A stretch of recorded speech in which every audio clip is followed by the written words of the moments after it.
क्या आप जानते हैं कि लोगों को मुख्तलिफ़ चीज़ों से एलर्जी या हसासियत होती है और इन्हें मुख्तलिफ़ तरह की पेचीदगियों का सामना करना पड़ता है।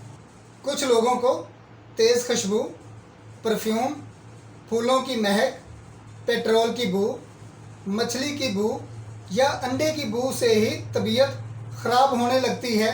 किसी को सिर्फ बू आने से मतली शुरू हो जाती है, किसी को चक्कर आने लगते हैं, किसी को बार बार छींकें आने लगती हैं। बाज़ अफराद को शदीद कमज़ोरी या गशी महसूस होती है और कुछ हसास मरीज़ों में तो तोरे यानी कन्वर्जन्स तक आ सकते हैं। होम्योपैथी में इन अलामात को बड़ी अहमियत दी जाती है। हम सिर्फ ये नहीं देखते कि मरीज़ को मतली हो रही है, बल्कि ये भी मालूम करते हैं कि मतली किस चीज़ से होती है।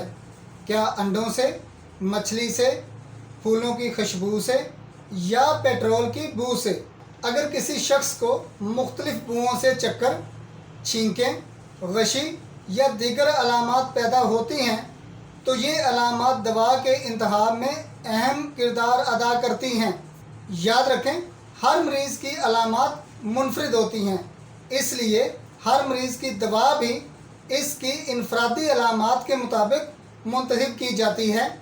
अगर आप या आपके किसी अजीज़ को मखसूस बुओं या खुशबुओं से ऐसी शिकायत होती हैं तो इन्हें नज़रअंदाज न करें, बल्कि किसी मुस्तनिद होम्योपैथिक मौलिज से एक बार मुआयना ज़रूर करवाएं। आपका अपना मौलिज consultant professor homeopathic doctor Shaukat Ali Sethi Kamboh, MD BHMS, साबका vice principal Ashraf homeopathy medical college and hospital Lahore. मज़ीद मालूमात और रहनुमाई के लिए आपकी सेहत का नंबर 923004991932। अगर आप क्लिनिक विज़िट करना चाहते हैं तो united homeopathic clinic, Chattha colony number 1, Mangal Bazaar वाली गली, बद्दोपुली, बेगम कोट, शादरा, लाहौर।